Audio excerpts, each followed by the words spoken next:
Hey friends on the internet. Today we will be working on riveting the rudder skins to the stiffeners.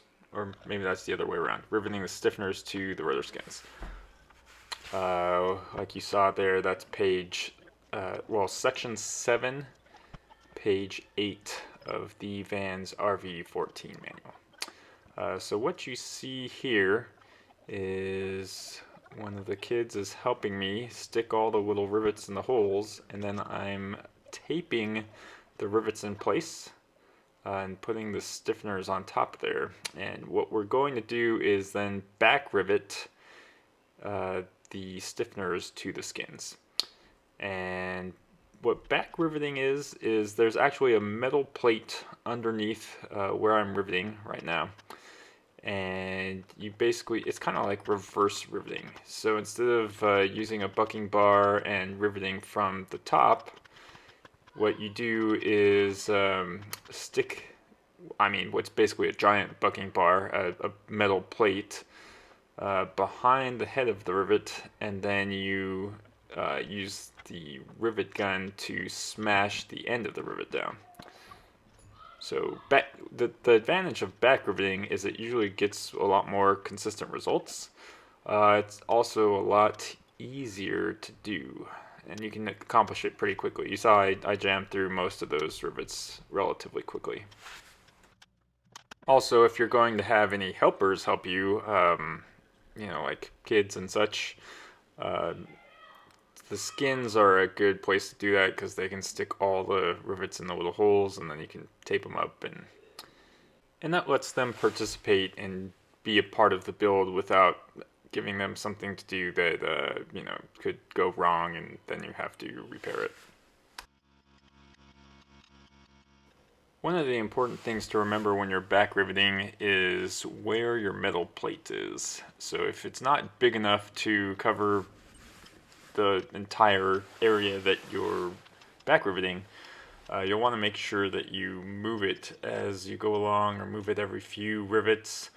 I might have one or two rivets there where I tried to rivet it and there was no plate back there, so then you're just punching against the air.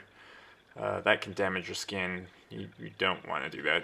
So be careful with that when you're back riveting. Make sure that your plate is actually where you think it is. Now that it looks like we're done attaching the stiffeners to the rudder skins, we'll be attaching the trailing edge, it looks like. And the trailing edge is a triangular piece of aluminum, wedge shaped. And this job is to stiffen up the trailing edge of the rudder, right? So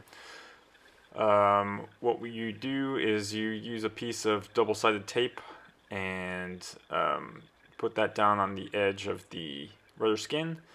Then you attach the trailing edge piece, and then you cleco it down so it adheres to that double-sided tape.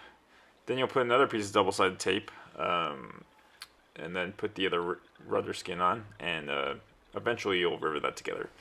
First, before you do that though, like you can see, you'll need a helper to basically attach all the clecos. You use a pop rivet or 2 pop rivets, so it helps if someone can hold the skin there while you pop rivet all of those stiffeners together, and it basically ends up closing up the rudder skins, so it ends up looking like an actual rudder.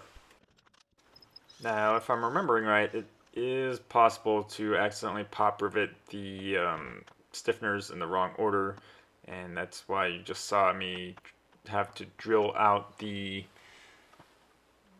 rivets and redo them. So make sure you're paying attention when you do the pop rivets, and you do them in the right order, that the right stiffener is on top and the right stiffener is on bottom.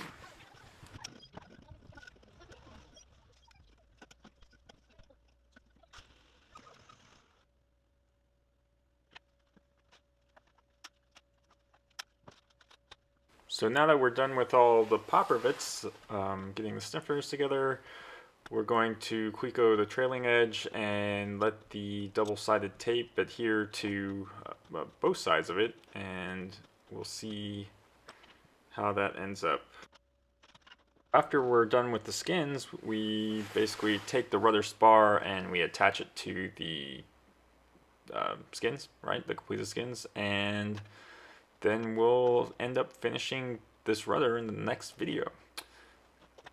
Thanks for watching, everyone. See you guys next time.